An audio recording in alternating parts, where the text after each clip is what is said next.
What's up, guys? So in today's video, I'm going to teach you exactly how to do keyword research for a brand new website. So if you want to go from 0 to hero, like you can see in this example, then you're going to learn exactly how to do that simply by finding the right keywords for your site. And this is critical for your site.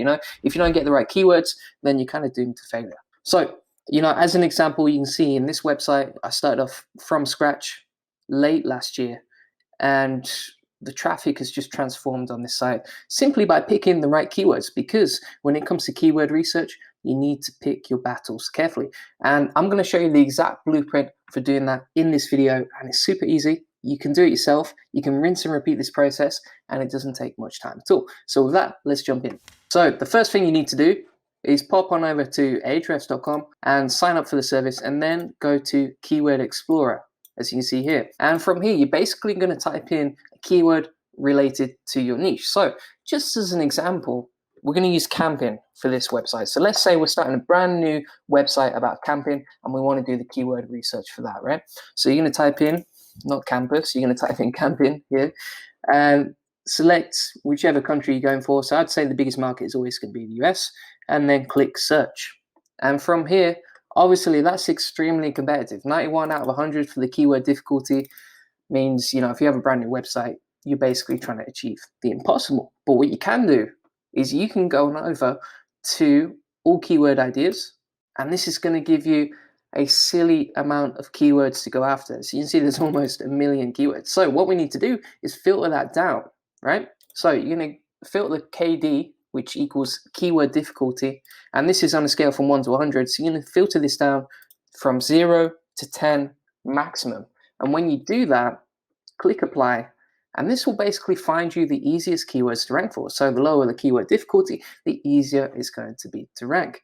Now, obviously, as you can see on this list, lots of these keywords are just not relevant, right? So you want to click include over here, and then type in the keyword related to your niche. So for example, camping, and then click apply, and that will filter down all the results to keywords that include the word camping, right?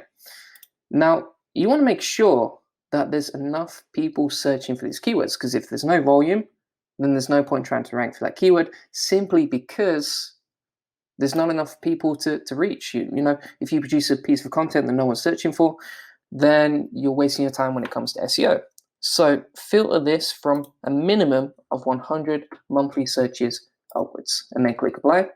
And the final filter that I recommend adding is clicks per search. So I would include a minimum of 0.4 for clicks per search.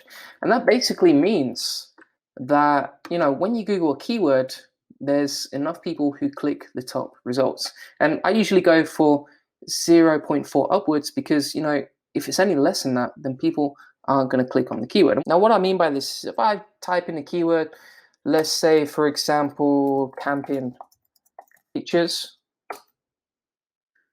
right?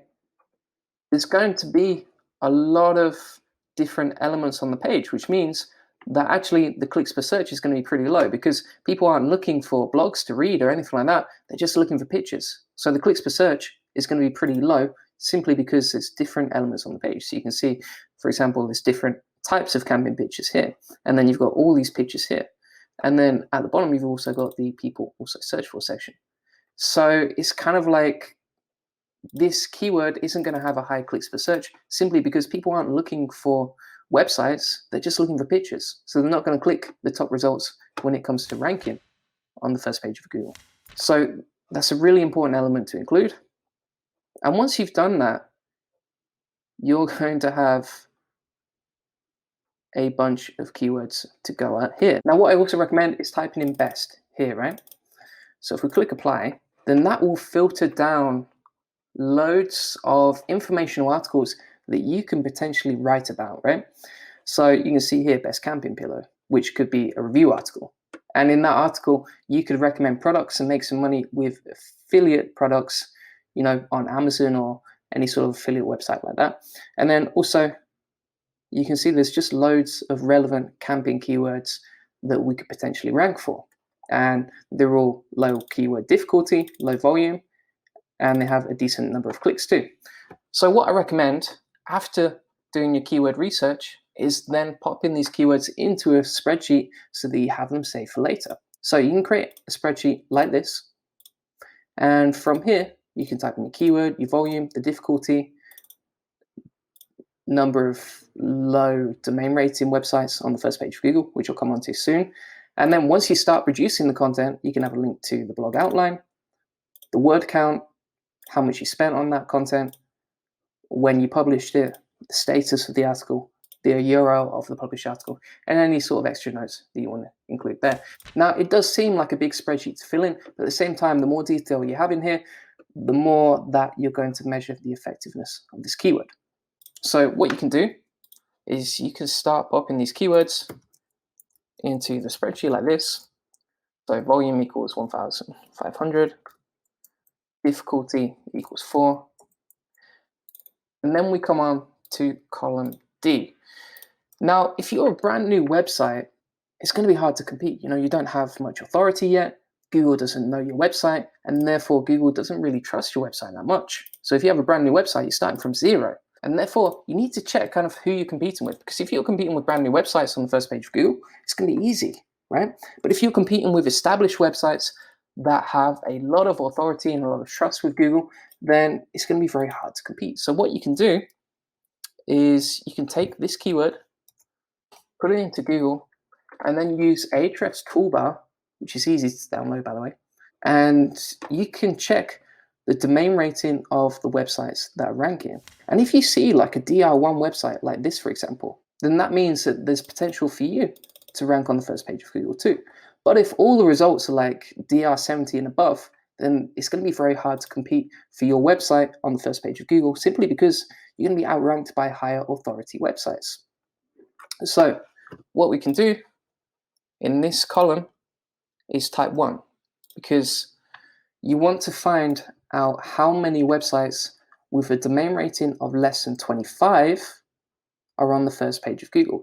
And if you research this metric and you find low DR websites ranking on the first page of Google, then you have a much higher chance of your website competing successfully. And then once you've been through this list and you've filtered out the keywords you actually want to rank for, I would recommend creating a list of at least 50 keywords in this spreadsheet, okay, filling in the details. Because once you have 50 keywords, that gives you a few months worth of content that you can start producing straight away. And it's better to do this job in bulk, because otherwise you're going to spend a lot of time going back and forth. You're not really going to have a good strategy for your website. So that's why I recommend doing the keyword research all in one go. So thanks for watching, guys. By the way, if you're interested in growing your website with keyword research or even with white hat backlinks, then please feel free to contact my link building agency via juliangoldie.com. I'll leave the link in the description below. And if you're interested in building more links or getting some keyword research done, then feel free to get in touch and we can have a conversation about that. And I'll be happy to help you. All right, thanks for watching. And if you haven't already, please subscribe, because my link building videos and SEO videos will help you boost your rankings, drive more traffic to your site, and grow your site with SEO.